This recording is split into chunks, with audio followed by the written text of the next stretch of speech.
Bismillahirrahmanirrahim. Assalamualaikum warahmatullahi wabarakatuh. Teman-teman, video ini adalah video bedah atau review toko yang ke-17. Jadi saya ngebedah toko atau nge-review toko setiap Senin jam 19.30 saya upload di YouTube ini, insya Allah. Dan ini sudah 17 minggu berturut-turut. Ini buat saya pribadi ini jujur seru banget. Kenapa? Ini saya studi kasus. Ya seru aja karena ngebedah toko orang. Bagi saya studi kasus, jadi teori-teori yang saya sampaikan di YouTube ini digabung-gabungin seakan-akan jadi studi kasus, jadi kayak ujian praktek. Bagi tokonya yang mau direview, klik aja link di bawah, ada di ganirozaki.com. Klik aja, dari situ ada Google Form untuk daftar kalau mau direview. Cuman saya nggak janji kapan karena nggak ada nggak ada, saya juga nggak ada ketentuannya mana dulu. Nah, video ini spesial karena yang mau direview bukan dari sisi front end, karena sebelumnya dari sisi front end ya, dari sisi customer melihat. Sekarang saya dari sisi back end, keren.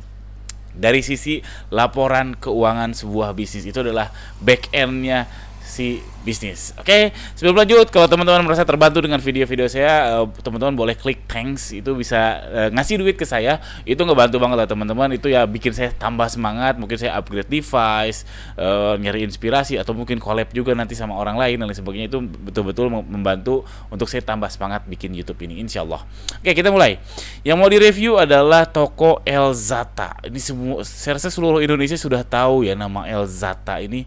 Dia top brand, the champion ya, top brand fashion muslim di Indonesia. Nah, ini nggak ragu, dan dia ini mau IPO, makanya saya bilang dari back end karena prospektusnya itu sudah konsumsi publik. Di situ ada laporan keuangannya. Nah, di situ saya mau review laporan keuangannya dari kacamata saya pelaku UMKM yang nggak seberapa, yang omsetnya jauh di bawah si Elzata ini.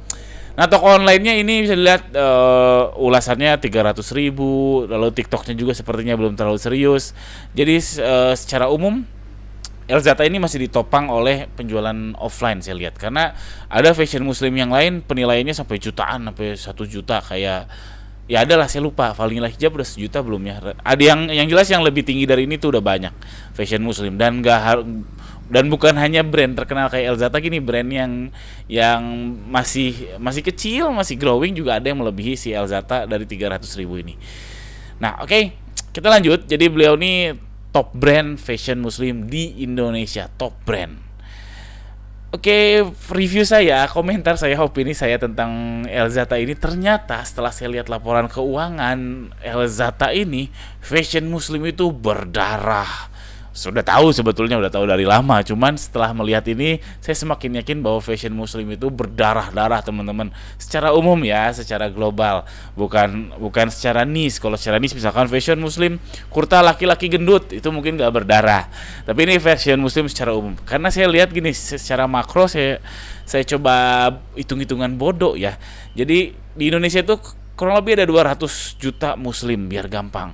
Lalu katakanlah setiap satu orang muslim itu beli satu pieces aja di lebaran, dan harganya itu 100.000. 1 tahun cuma satu pieces harganya 100.000 di lebaran aja.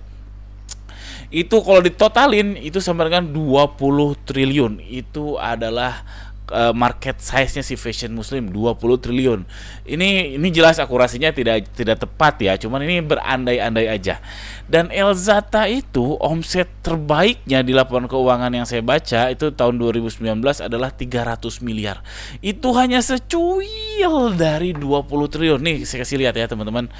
Nah, ini omsetnya. Jadi ini laporan keuangan Elzata dilaporkan dari 2019 sampai 2022, tapi 2022 belum berakhir, baru sampai Juni. Ini omset terbaiknya dari sepanjang periode ini adalah di 2019 teman-teman. Penjualan neto 300 juta. 300.000 dalam jutaan rupiah berarti 300 miliar. Berarti memang Elzata ini top brandnya. Ini top brand, sekali lagi, top of the topnya, ini brand paling terkenalnya. Salah satu brand paling terkenal itu cuma secuil dari market, secuil dari kue yang ada di fashion muslim. Dan kalau saya berandai-andai lagi, misalkan Elzatanya ini dikali 3 ya, dikali 4 deh katakanlah, top brandnya yang kalau yang saya tahu ya, yang top brand yang kita kenal, Elzata, Rabbani sama Shafira lah, Shafko, Zoya. katakanlah tiga itu omsetnya mirip-mirip. Mungkin ya ada yang saling mengalahkan, tapi saya nggak yakin bisa 2 kali lipat dari Elzata, atau setengahnya Elzata. Saya nggak, ya mirip-mirip lah. Jadi katakanlah empat kalinya dari omset Elzata itu jadi dari Rabani, Safco, dikali 3, berarti dikali 3, jadi 300 miliar.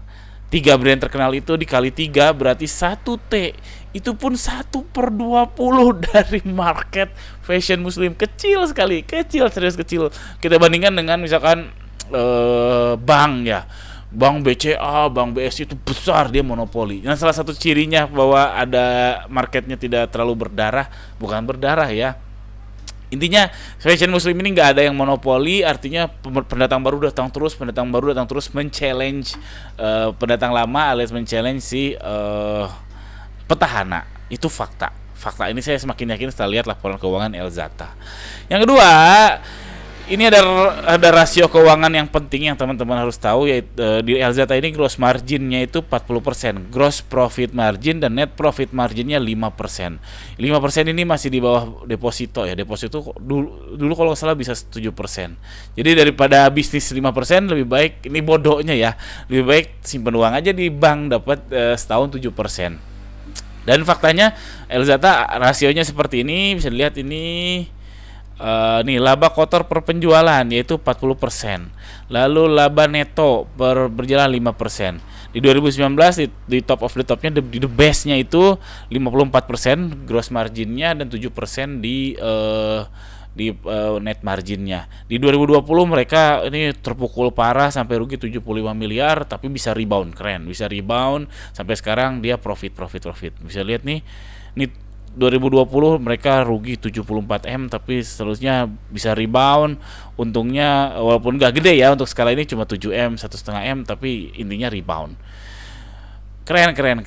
Jadi, nah pentingnya apa? Jadi teman-teman yang masih jual HPP 100.000, jual 105.000, segera taubat. Ini udah contoh bahwa brand fashion muslim itu ya 40% memang seginian, 40-60%. Jadi kalau biar mudah, harga final itu 100 dibagi 100 kurangi 40, ya 100 bagi 60 lah kurang lebih. Itu kurang lebih si Elzata ini kasarnya ya 1,67 kali HPP. Harga final, harga yang sudah diterimanya itu, uang yang sudah terima itu 1,67 kali HPP. Tapi kalau harga jual mungkin 5-10 kali HPP, lalu didiskon dan sebagainya. Jadi teman-teman harus melek ini, angka ini. Jadi teman-teman jangan salah pricing. Oke, yang ketiga, Elzata ini tidak produksi sendiri. Jadi kalau teman-teman yang mau jualan online, mau ngebangun brand, produksi sendiri itu nggak terlalu penting sebetulnya. Karena pertanyaan orang awam, kalau misalkan saya nanya, saya kenalan gitu atau saudara lama ketemu, kerjanya apa, saya bilang jualan baju, produksi sendiri atau enggak, itu biasanya pertanyaan keduanya itu. Jadi seakan-akan produksi sendiri itu udah bagus, padahal enggak, belum tentu. Ini contohnya, si Elzata ada statement, sebelum 2020 perseroan memproduksi sendiri seluruh produknya. Lalu setelah 2020, mulai 2019 sudah mulai dikurangin ya, dan mulai maklun. Dan akibat maklun, mereka gross profitnya berkurang 10-15%. Ini artinya mereka sudah ngitung-ngitung, Elzata kan brand lama ya, sudah ngitung-ngitung, ternyata lebih ekonomis, lebih profitable itu dengan maklun. Karena ini yang paling susah itu, namun dengan pertimbangan SDM, yes. Karena produksi itu, penjahit, pengrajin, mengelola SDM-nya tuh nggak gampang, serius, nggak gampang. Wah kompleks, minta nasi lah, nggak masuk lah dan sebagainya. Wah kompleks, saya juga trauma memelihara atau mengelola penjahit atau pengrajin, serius. Jadi ini beliau ini maklun. Saya tahu Shafira juga maklun ya, tapi Shafira nggak 100%. Kalau Elzata saya baca-baca itu sepertinya 100% maklun. Kalau Shafira, kalau setahu saya itu masih ada penjahitnya di kantornya mereka, masih ada penjahitnya, mungkin sekitar 30 penjahit lah. Dan itu mungkin cuma 10% dari produksinya mereka, dari Shafira Zoya. Lalu terakhir, nah ROAS. ROAS-nya berapa sih ini brand Kawakan ini? Setelah saya hitung, ketika di the best-nya di 2019 omsetnya itu 300 miliar dan biaya ngiklannya itu sekitar 6M.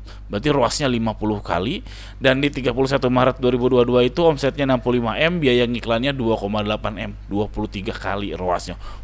Keren nggak ini ROAS-nya? Mantap dong. Nih, saya lihat ya. Ini beban penjualan tahun 2019 itu materi produksi 1M, iklan dan promosi 5M, berarti 6M. Omsetnya adalah 300M. 300 dibagi 6 adalah 50 kali, keren nggak? Lalu 2021 Maret nih, karena 2022 Maretnya nggak ada omsetnya. 31 Maret 2022. 31 Maret 2022 itu biaya produksinya, produksi pemasarannya ya, bikin kontennya 1,6M. Ini kayaknya sudah termasuk sewa model, biaya endorse dan sebagainya deh. Saya kurang tahu lah, harus baca detail. 1,6M. Lalu iklan dan promosi ini kayaknya ads-nya itu 1,1M, berarti 2,8M kurang lebih. Omsetnya adalah 31 Maret 2022. Omsetnya adalah 65M. Nih, 65M teman-teman. Sehingga 65 bagi 2,8, 23 kali. Wah, ini keren. Ini untuk ukuran fashion muslim, ROAS segini keren. Tapi teman-teman harus tahu bahwa ini brandnya sudah keren. Jadi kalau brandnya sudah bagus, saya jamin ROASnya juga bagus. Cuman membangun brand itu ya nggak mudah. Mungkin butuh belasan tahun, puluhan tahun. Ya setidaknya minimal 5 tahun menurut saya. Brandnya sudah bagus. Brand itu apa? Brand itu sesederhana orang tuh ingat, top of the mind. Jadi kalau Elzata kayaknya hampir seluruh orang Indonesia tahu. Elzata tuh apa? Oh, jualan jilbab. Oh, jualan fashion muslim. Oh, jualan koko. Ya intinya tentang baju dan muslim. Oke, itu aja video ini. Ini seru jadi studi banding. Mohon maaf, saya belakangan jarang nge-review toko yang sudah isi Google Form, karena ini sebagai ajang saya sekalian riset. Saya melihat, oh Elzata kayak gini. Dulu juga saya review Erigo, oh Erigo kayak gini. Terus saya lihat si seblak apa ya yang laris parah mampus di TikTok, oh ternyata kayak gini dan seterusnya. Jadinya seru buat saya, dan mudah-mudahan teman-teman juga bisa dapat manfaat dari video ini. Oke, sekian aja. Jangan lupa subscribe. Pertanyaan seputar ini atau seputar apapun tuliskan aja di kolom komentar di bawah. Atau kalau teman-teman merasa terbantu, boleh klik thanks, itu bikin saya tambah semangat bikin konten. Mungkin saya akan upgrade device dan upgrade yang lain biar proses belajar teman-teman bisa lebih baik, dan saya juga belajarnya lebih baik. Sekian, assalamualaikum warahmatullahi wabarakatuh.